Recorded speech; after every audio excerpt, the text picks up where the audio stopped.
Que le nom du Seigneur soit béni. Je vais prier, nous allons écouter la parole de Dieu. Je vais prier, nous allons prier avec moi, s'il vous plaît. Seigneur, je vais te bénir ce soir, je vais te bénir pour ce temps que tu permets. Seigneur, nous te sommes reconnaissants, Père Saint, de ce que tu as rendu ce temps possible et tu as permis que dans cette situation, dans ce contexte assez singulier, que nous puissions quand même nous retrouver, Seigneur, autour d'une plateforme virtuelle, Seigneur, pour célébrer tes louanges, mais aussi pour écouter ta parole, pour disposer nos cœurs à recevoir de ta part et aussi à répondre à cette parole. Père, je prie que tous ceux qui sont disposés, tous ceux qui, Seigneur, se sont rendus disponibles, Seigneur, pour communier avec nous. Seigneur, je prie que nous passions un temps agréable, un temps que toi-même tu bénis. Je prie, Seigneur, que tu oins, Seigneur, ma bouche, que tu oins les cœurs, qui reçoivent ta parole et que ce temps soit bénissant dans le puissant nom de Jésus. Seigneur, je prie que ceux qui te cherchent, ceux qui ont soif, ceux qui désirent, Seigneur, que tu les visites, qu'au travers de ce moment, de ce temps de parole et de ce temps de prière, Seigneur, que tu viennes, que tu restaures les vies, que tu transformes les vies, que tu touches les vies pour la gloire de ton nom. Seigneur, c'est toi que nous voulons célébrer. Nous voulons faire allégeance. Nous voulons faire allégeance à celui qui vit dans les cieux. Nous voulons faire allégeance au Seigneur des Seigneurs. Oh, notre Dieu, tu es le seul vrai Dieu. Tu es le Tout-Puissant. Viens régner en ce lieu. Viens dominer sur toute expression de la mort. Viens dominer sur toute la puissance, sur tout ce que l'ennemi nous a volé. Viens dominer sur toute, Seigneur, oppression et viens transmettre la vie parce que toi-même, tu es le principe de la vie. Nous te sommes reconnaissants. Seigneur, prends le contrôle de ce moment pour la seule gloire de ton nom. J'ai prié et tu m'as exaucé. Amen. Amen. Que le nom du Seigneur soit béni. J'aimerais, à la suite de la sœur Sandra, partager quelques éléments, quelques passages de la parole de Dieu. Et après, nous aurons un temps de prière et un temps aussi où est-ce qu'on va procéder à un appel pour des gens qui ont un besoin particulier de prière. Mais nous savons que le Seigneur qui rend ce temps possible, il est fidèle. Et mon exhortation va tourner autour d'un sujet qui est très simple. J'aimerais vraiment vous encourager, vous parler des ennemis qui nous empêchent de rentrer dans notre repos. Donc, les ennemis de notre repos. Et je prie que ce petit temps très bref ait un impact éternel sur nos vies au nom de Jésus. Que le Seigneur soit béni. Pour tous ceux qui nous prennent sur ce direct-là et qui sont ailleurs dans le monde, et particulièrement nos frères et sœurs aussi de l'Église de Québec qui sont avec nous, que le Seigneur fasse que ce temps nous fasse du bien et nous aide à grandir. Et ceux qui ne connaissent pas le Seigneur, qui cherchent Dieu, qui cherchent la paix, qui cherchent la tranquillité, qui cherchent un refuge, vous êtes à la bonne place parce que le Seigneur lui-même, il est le repos par définition. Par définition. Donc, vous êtes à la bonne place. Le Seigneur va vous toucher. Le Seigneur va vous faire du bien. Et pour ceux qui sont chrétiens, qui veulent grandir dans le Seigneur, qui veulent chercher le Seigneur et qui cherchent le Seigneur pour aller en eau profonde avec le Seigneur, vous êtes aussi à la bonne place. Pas parce que vous m'écoutez, parce que vous écoutez la parole du Seigneur. Et c'est la parole du Seigneur qui fait du bien à nos âmes. Amen. Donc, j'aimerais ce soir vous parler brièvement avec quelques images et quelques passages des Écritures des ennemis, les ennemis de notre repos.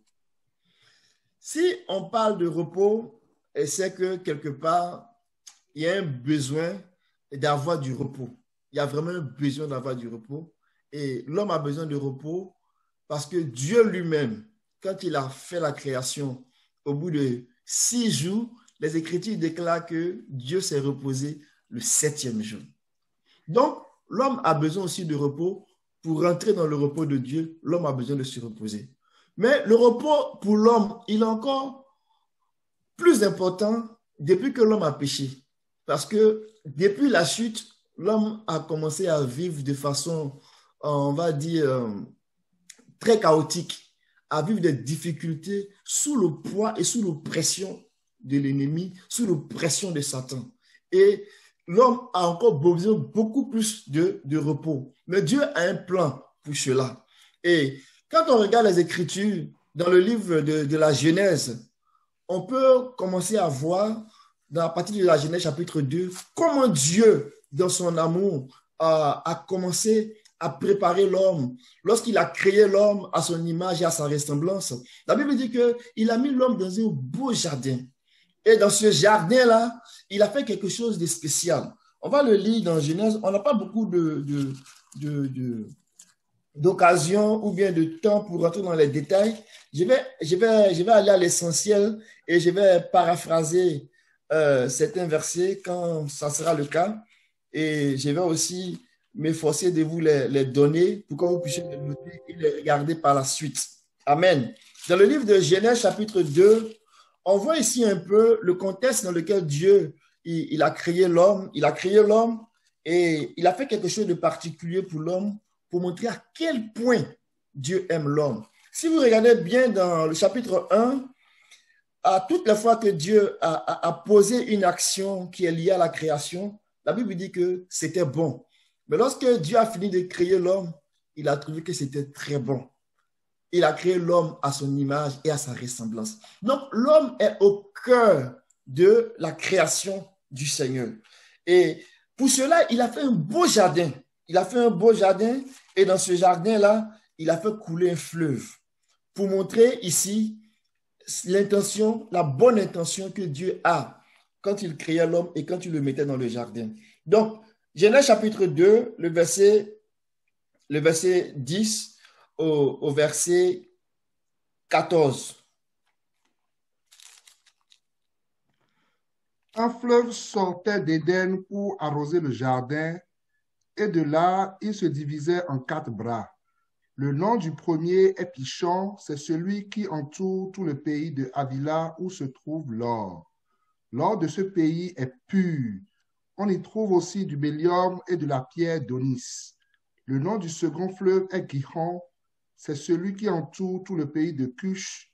Le nom du troisième est Hiddekel, c'est celui qui coule à l'orient de la Syrie. Le quatrième fleuve, c'est l'Euphrate. Alléluia. Merci mon frère, amen, que le Seigneur te bénisse pour la lecture. Donc ici, on voit que dans le jardin, Dieu a mis un fleuve spécial. Et dans ce fleuve-là, qui sortait du jardin avec 4 bras. Le livre de Genèse au chapitre 2 nous montre beaucoup de mystères. Mais je vais attirer votre attention sur 2 choses que Dieu va entreprendre dans le jardin. La première chose, c'est le fleuve qu'il a mis. Et la deuxième chose, c'est de faire l'homme vraiment de mettre l'homme dans une dimension qui est telle que l'homme soit parfaitement et en tout point semblable à lui. Donc, dans la première dimension, quand il a mis le fleuve, c'était pour abreuver l'homme, c'est-à-dire que l'homme soit nourri de la vie de Dieu. Mais c'est donné dans une certaine image. Même si le fleuve était quelque chose de physique et qui était dans le jardin et qui était une bénédiction, nous devons aller au-delà de la compréhension physique et nous pouvons comprendre qu'au-delà de ce qui est physique, c'était une image aussi pour montrer à quel point Dieu prend soin de l'homme. Et dans ce qu'on vient de lire, on nous dit que c'était un fleuve qui sortait du jardin de Dieu, du jardin d'Éden, le paradis de Dieu, pour faire du bien. Pour faire du bien. Et ce fleuve qui avait 4 bras, le premier bras s'appelle le nom de Pishon. Pishon, ça veut dire augmentation. Et dans ce que Pishon venait faire, Pishon venait amener à la découverte de l'or qui symbolise la pureté, qui symbolise la divinité. Pishon venait aussi amener à la découverte des pierres précieuses qui symbolisent la beauté morale, le bon caractère. épluchant aussi amenait à la découverte du bdellium. Le bdellium, c'est comme un parfum, l'odeur, la connaissance, la sagesse. Donc, voici un premier axe de bénédiction. Quand on regarde le deuxième fleuve, on voit que ce fleuve s'appelle Gihon. Gihon a une signification. Gihon, ça veut dire jaillissant. Donc, au-delà du nom du fleuve Gihon, Dieu voulait que la vie qui est traduite dans le fleuve qui coule soit une vie qui jaillit, en fait, une vie qui jaillit, une vie puissante qui jaillit. Le troisième fleuve, c'est le fleuve qui s'appelle Hiddekel, rapidité, rapidité. Donc, ça vient montrer ici que c'est un fleuve qui a un débit très fort, qui est rapide et qui est vivant. Et le quatrième fleuve qui veut dire Euphrate, et l'Euphrate qui veut dire fécondité, ça vient traduire ici la fécondité, la bénédiction, la richesse. Quand on regarde cet aspect-là de près, on voit qu'il y a des messages qui sont cachés à l'intérieur. Et Dieu voulait montrer par là que Adam, qu'il a aimé et qu'il a créé et qu'il a placé dans ce jardin, Dieu voulait, à travers le fleuve qui était dans le jardin, donner la vie à l'homme.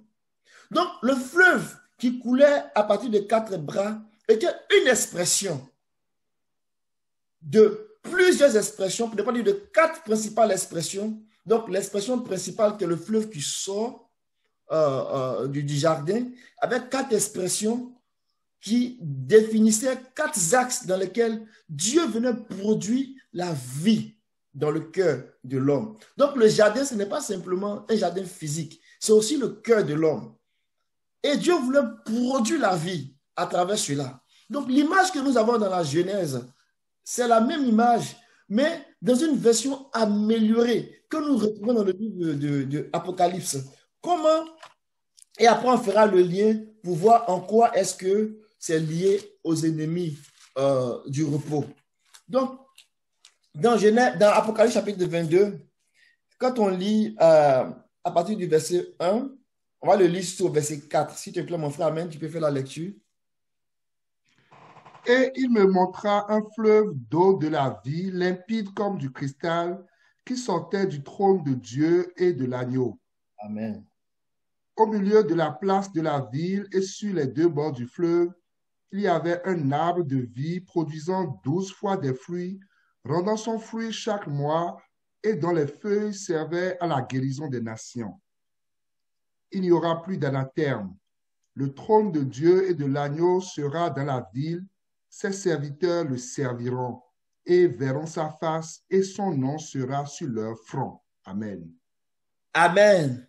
Donc, on voit ici que dans le premier livre de la Bible, qui est la Genèse, on nous parle d'un fleuve qui vient pour bénir la vie de l'homme, d'un fleuve qui vient pour apporter de grandes bénédictions dans la vie de l'homme. En clair, c'est un fleuve qui vient donner la vie. Et cette vie-là, elle doit couler, elle doit couler, elle doit couler. Au fur et à mesure qu'elle coule, elle va exprimer la vie de Dieu lui-même. Et le témoignage de Jean dans le livre de Apocalypse chapitre 22 nous montre que l'eau qui va couler, l'eau qui coule va sortir du trône de Dieu. Amen. Et en sortant du trône de Dieu, cette eau qui coule là, elle va venir pour donner la vie. Et ce que ça va produire comme vie, l'expression de la vie la plus élevée, c'est d'éliminer la mort, c'est d'éliminer le mal, c'est d'éliminer le deuil, c'est d'éliminer la faim, c'est d'éliminer la guerre, jusqu'à ce que, le verset 4 dit, nous verrons sa face et son nom sera sur le front. Donc, cette vie qui sort du trône de Dieu, quand elle va commencer à s'exprimer, la grande bénédiction qu'elle va donner à l'homme là, c'est de permettre à l'homme de voir Dieu. Alléluia. L'expression voir Dieu, c'est devenir comme Dieu. Donc voilà le projet de Dieu. Donc on voit que le fleuve qui coule du jardin n'est rien d'autre que le moyen, la sagesse que Dieu a trouvée pour rendre l'homme semblable à lui. C'est pour cela que dans le livre de Nombres, lorsque Israël a quitté l'Égypte et s'en allait pour la terre promise, et que Israël était arrivé aux portes, à la dernière station, aux portes du pays, un prophète qui est venu, qui était en mission parce qu'il avait été appelé par un autre roi, était venu pour maudire Israël. Et ce prophète, il voyait des choses extraordinaires. Et voici ce qu'il va voir au sujet d'Israël. Nombre 24. Vous allez voir le lien tantôt avec les ennemis de notre repos.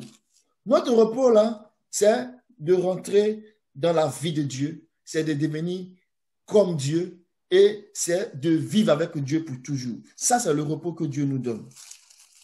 Et vous allez voir le lien qu'on va faire avec le repos dans Nombre 24. On va lire le verset 5 au verset 7. Quelles sont belles tes tentes, ô Jacob, tes demeures, ô Israël. Elles s'étendent comme des vallées, comme des jardins près d'un fleuve, comme des aloès que l'Éternel a plantés, comme des cèdres le long des eaux. L'eau coule de ses seaux et sa semence est fécondée par d'abondantes eaux. Son roi s'élève au-dessus d'Agag et son royaume devient puissant. Alléluia. Que le Seigneur bénisse sa parole. Ces paroles que nous voyons là, ce sont les paroles d'un prophète. Et ce prophète-là, il était capable de voir des choses, d'entendre des choses qui n'étaient pas permis à des hommes simples de voir. Et il était en mission. Et sa mission, c'était de devenir maudit le peuple de Dieu, de maudire le peuple d'Israël.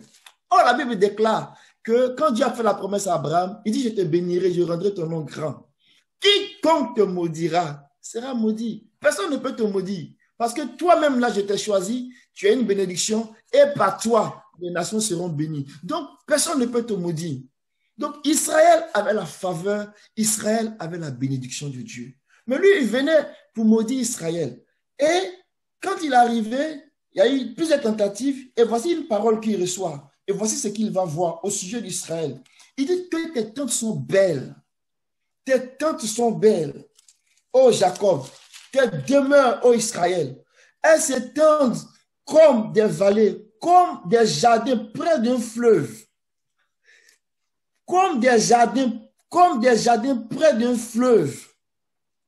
Comme des aloès que l'Éternel a plantés, comme des cèdres le long des eaux. L'eau coule de ses seaux et sa semence est fécondée par d'abondantes eaux. Son roi s'élève au-dessus d'Agag et son royaume devient puissant. Oh, que le Seigneur bénisse sa parole. Cette parole est tellement riche de vie. Le Seigneur présente Israël comme un jardin qui est près d'un fleuve. Il nous présente comme des arbres. Il présente les gens qui lui appartiennent comme des arbres qui sont près d'un fleuve, comme un jardin qui est près d'un fleuve. Que lui-même, étant ce fleuve-là, il va arroser de grandes bénédictions pour que ce jardin-là soit le plus beau des jardins, pour que ces arbres-là soient le plus beau des arbres et que ces arbres-là donnent de leurs fruits. Lorsqu'on lit le livre d'Apocalypse, on nous dit que l'arbre de la vie, le fruit de l'arbre de la vie, ça donne la vie. Et le fruit de l'arbre de la vie, ses feuillages seront une guérison pour les nations. Donc, le Seigneur, il voit Israël comme un jardin. Il voit les hommes qui lui appartiennent, qui le servent, comme des arbres qui sont plantés près d'un courant d'eau. Ce courant d'eau-là, c'est Dieu lui-même. Et ça vient comme nous abreuver pour que nous puissions vraiment exprimer toute la vie de Dieu. Donc, dans le jardin, ce qu'on voyait, ce fleuve qui coule là, ça vient pour arroser le cœur de l'homme, pour que toute la vie qui est en Dieu s'exprime. Mais regardez le dernier bout du verset. Et c'est là que je fais le lien avec les ennemis. Mon introduction a été un peu longue, mais c'est l'essentiel même du message qui est là. On peut revenir sur le dernier verset, le verset 7 du chapitre. On dit que c'est ça, Nombre 24, le verset 7. L'eau coule de ses seaux et sa semence est fécondée par d'abondantes eaux. son roi s'élève au-dessus d'Agag et son royaume devient puissant. Dans la symbolique des Écritures, dans le langage des prophètes, l'eau qui sort du jardin, l'eau qui sort du trône, l'eau qui ensémence, l'eau qui féconde est représentée par deux choses, par la parole de Dieu et par l'Esprit de Dieu. Donc, la parole de l'Esprit et l'Esprit de la parole. Quand on regarde l'épisode de Corneille dans le livre des Actes, lorsque Pierre fut appelé pour venir prier pour Corneille, la Bible dit que alors que Pierre parlait, en ce moment-là, l'Esprit est descendu. Donc, la parole était en mouvement et l'Esprit était en mouvement. C'est la parole et l'Esprit qui constituent ces eaux de bénédiction que Dieu nous donne pour pouvoir générer la vie en nous. Mais on voit ici que le Seigneur a fait, à travers les paroles du prophète, il y a une déclaration qui a été faite. Il dit que son roi, le verset 7, il dit, son roi s'élève au-dessus d'Agag et son royaume devient puissant. Agag est un ennemi d'Israël.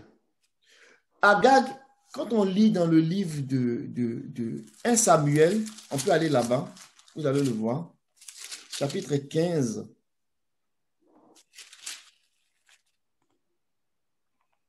Ce n'est pas long, vous allez voir le lien tantôt. Dans 1 Samuel, chapitre 15, la Bible dit que, au verset 8,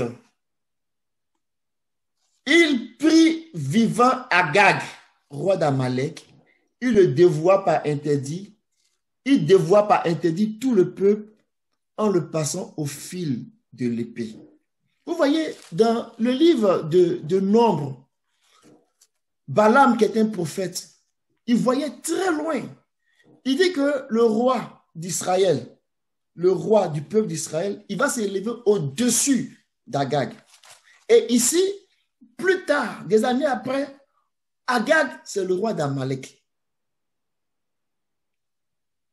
Et on voit que dans cet épisode ici, c'est le roi Saül qui a eu l'ordre d'aller combattre Amalek.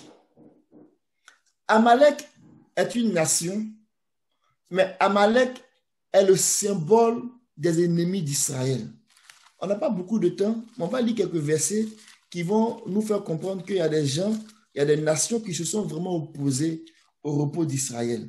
Et on va aller dans Deutéronome 25, on va le voir. Alors que Dieu nous voit comme un jardin qui est arrosé, alors que Dieu nous voit comme une bénédiction, le roi d'Amalek, Agag, est sur notre route. Mais on ne parle pas d'un individu, on parle des esprits qui vont s'opposer et qui vont nous empêcher de rentrer dans notre bénédiction. Disons dans Deutéronome 25, je vais lire le verset 17. J'ai l'avantage du micro et le temps qui m'est imparti est en train de s'écouler, donc je vais aller rapidement dans le vif du sujet. Souviens-toi de ce qu'Amalek t'a fait en chemin lorsque vous êtes sortis d'Égypte. Comment il est venu à ta rencontre en chemin pour attaquer ton arrière-garde? Tous ceux qui traînaient en dernier, alors que tu étais fatigué, épuisé, et cela parce qu'ils ne craignaient pas Dieu. Lorsque le Seigneur ton Dieu t'accordera le repos et en te délivrant de tous les ennemis qui t'entourent dans le pays que le Seigneur ton Dieu te donne comme patrimoine, afin que tu prennes possession, tu effaceras le souvenir d'Amalek dessus le ciel. Ne l'oublie pas, ne l'oublie point. Amen. Quand on voit ça, on se demande, mais qu'est-ce qui s'est passé? Dans Exode 17, on nous raconte une histoire avec Moïse et le peuple d'Israël, comment ils ont combattu Amalek. Qu'est-ce qui s'est passé? Pendant que Israël était en mouvement vers la terre promise, pendant que Israël était en mouvement vers le pays de repos, il a connu un premier repos en sortant des griffes de Pharaon. Donc, dans le désert, il fallait que Israël continue son chemin et gagner du repos à chaque étape. Et ensuite, entrer dans le pays et se reposer. Et après, le repos du pays, sécuriser ses frontières, donner du repos à l'arche de l'Alliance pour que le Seigneur soit au repos, afin que toute la nation soit au repos. Donc, c'est dans ce cheminement-là, dans le désert quand il partait, il y a un peuple, Amalek. Amalek, c'est la descendance d'Édom, la descendance d'Ésaü. Ils n'étaient pas contents d'Israël. Ils n'étaient pas contents de ce peuple que Dieu a béni. Or, nous savons que ces choses-là sont une image pour nous aujourd'hui. Ces choses-là montrent que ce que Dieu a commencé à faire par le passé, ça nous donne des enseignements pour comprendre ce que Dieu fait aujourd'hui. Ce peuple d'Israël qui était dans le désert et qui partait vers son pays de repos était une image de l'Église qui aujourd'hui est en train d'aller dans son lieu de repos, dans le paradis de Dieu, pour vivre éternellement et pour être semblable à Dieu. Donc Israël qui était une figure des choses à venir, pendant que Israël allait en son lieu de repos, Amalek, qui est de la descendance d'Ésaü, d'Édom, a attaqué Israël. Et pendant que Israël était fatigué, les quelques-uns qui étaient fatigués, qui traînaient le pas dans le chemin, ils ont profité de cette occasion, de la faiblesse, et ils ont fait la guerre à Israël. Et cette action-là n'a pas plu du tout à Dieu. Et c'est pour cela que quand Israël a combattu ce peuple, voici ce que le Seigneur va déclarer à ce sujet-là. Dans Exode 17, le verset 15, le Seigneur va déclarer ceci au sujet de Amalek, donc au sujet du roi Agag, qui est le roi d'Amalek plus tard, mais comme dans l'esprit de la prophétie, on peut aller à la fin puis revenir au début. J'espère que vous me comprenez. Donc déjà, Balaam, il voyait les choses et il a dit que toi, Israël, ton roi sera puissant et tu seras au-dessus du roi Agag. C'est la parole du Seigneur, c'était prophétique. Il parlait de ce que Israël serait au-dessus des Amalek. Pourquoi? Parce que les Amalécites étaient un ennemi d'Israël qui venait empêcher Israël de rentrer dans son repos.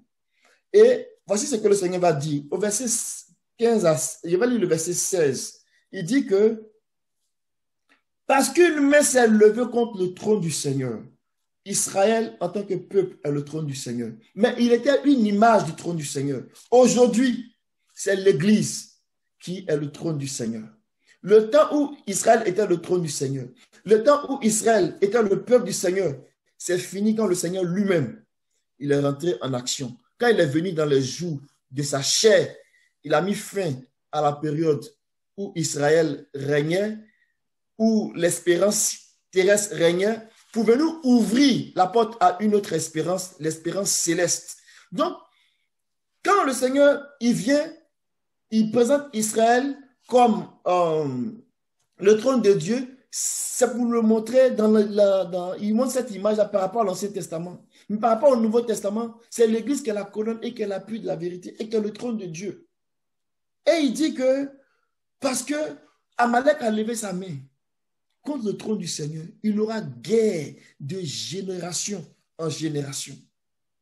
Mes amis, les Amalécites, là, c'est une compagnie d'ennemis qui viennent pour attaquer, pour faire barrage, pour nous empêcher de rentrer dans notre repos. Mais les Amalécites, ils n'ont pas été détruits en un seul coup. Ils ont même suivi Israël. On les a retrouvés un peu plus loin. Parce que s'ils avaient été détruits complètement dans le désert, on ne les a pas retrouvés plus tard dans la vie d'Israël. Il y a un groupe de peuples qui ont été laissés pour venir comme éprouver Israël. Je vous ai dit tantôt que le but de Dieu, c'est de nous donner du repos. Et ce repos-là, c'est à travers la vie qu'il nous donne. La vie qu'il nous donne, c'est la vie qui vient de la parole et qui vient de l'esprit. Cette vie-là, qui est symbolisée par le fleuve qui coule, vient dans plusieurs axes pour faire du bien à nos âmes. Mais alors que nous avons cette vie-là et que nous laissons le Seigneur travailler dans ces différents axes, produire la bénédiction de Pichon, en nous donnant de découvrir les beautés de l'évangile à travers le fleuve Pichon. On voit la beauté, par exemple, de l'or qui symbolise l'immortalité, qui symbolise la nature divine. On voit la beauté à travers les pierres précieuses, la beauté morale de Christ. On voit le bélium, ce parfum qui symbolise l'odeur et la connaissance de Christ. La bénédiction des Pichons.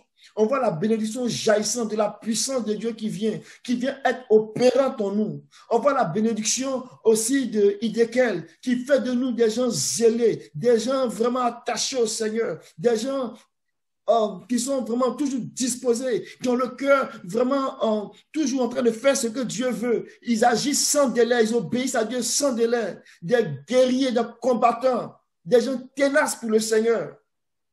Alors que le Seigneur est en train de produire cette vie-là, à travers le fleuve d'Euphrate, où nous donne des bénédictions, de fécondité, il multiplie nos greniers, il multiplie ses faveurs. Pendant que nous allons, pendant que ce fleuve-là coule, pendant que ce fleuve est en train de travailler, pendant que ce fleuve est en train de travailler pour nous donner du repos, nous n'allons pas toujours au même rythme. Sur le chemin, il y a d'autres qui traînent. Et les ennemis sont là. Ils viennent comme les Amalécites. Ils vont venir regarder. Quels sont les gens qui traînent, les gens qui ne sont pas capables de suivre la cadence, des gens qui sont un peu faibles, et ils commencent à attaquer le peuple. Ça, c'est un groupe qu'on voit. Quand on regarde dans le livre de Josué, et quand on regarde bien, on se rend compte que Dieu a laissé, je ne sais pas s'il peut dire, il a fait exprès, il a laissé quelques peuples du même rang que les Amalécites pour venir éprouver, pour savoir si Israël va garder l'esprit vif pour que le Seigneur continue de faire son travail à travers le fleuve qui est la parole et l'esprit. Le Seigneur va garder quelques peuples pour les tester. C'est pour cela que dans Exode 23, regardez ce qu'il va dire. Ça paraît curieux comme parole, mais il dit, le verset, je vais lire à partir du verset 28. Je vais lire ça rapidement. Regardez ceci, il est écrit. Il dit, j'enverrai les frelons devant toi. Ils chasseront loin de ta face les Héviens, les Cananéens et les Hétiens. Je ne les chasserai pas en une seule année loin de ta face, de peur que le pays ne devienne désert et que les bêtes des champs ne se multiplient. Je chasserai peu à peu loin de ta face jusqu'à ce que tu augmentes en nombre et que tu puisses prendre possession du pays. Vous voyez?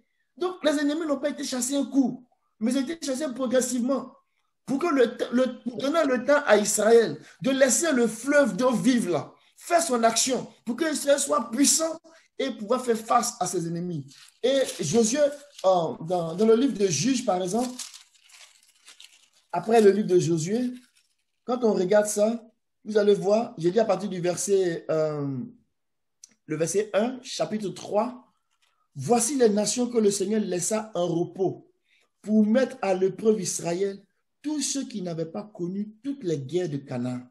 Ce fut uniquement pour que les générations des Israélites connaissent et apprennent la guerre, du moins ceux qui ne l'avaient pas connue. Les 5 princes de la confédération des Philistins, tous les Cananéens, les Sidéniens et les Évites qui habitent la région montagneuse du Liban, depuis le mont Baal-Hémon jusqu'à l'entrée de Hamath. Il y a des peuples qui ont été laissés exprès pour venir nous éprouver et pour venir nous tester, pour savoir si on est prêt à continuer à marcher dans les voies du Seigneur, à laisser le Seigneur faire son travail. C'est un processus.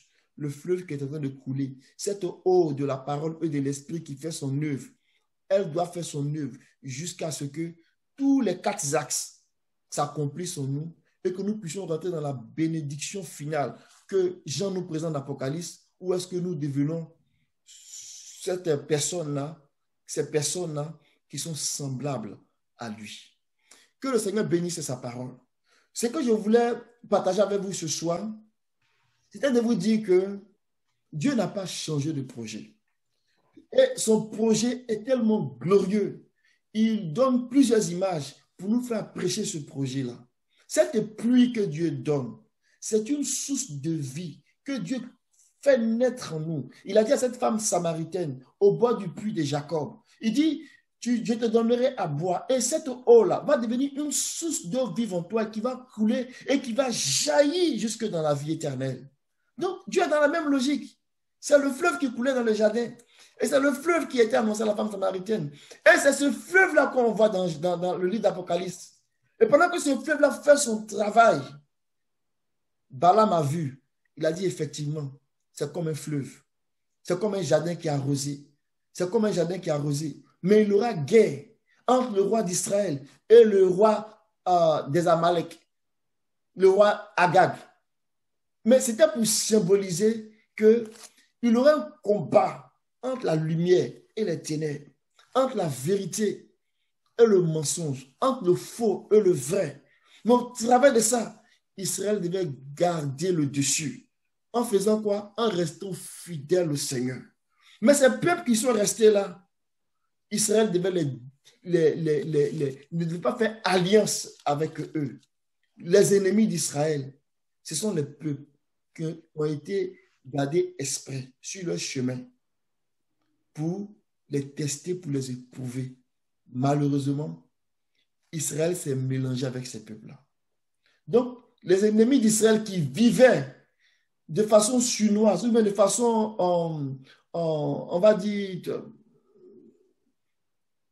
en trichant, ou bien souvent en les trompant, ou bien même en les tendant des pièges, pour que Israël oublie le Seigneur et que Israël ne rentre pas dans leur repos, et même que Israël soit délogé de la terre qui a été promise.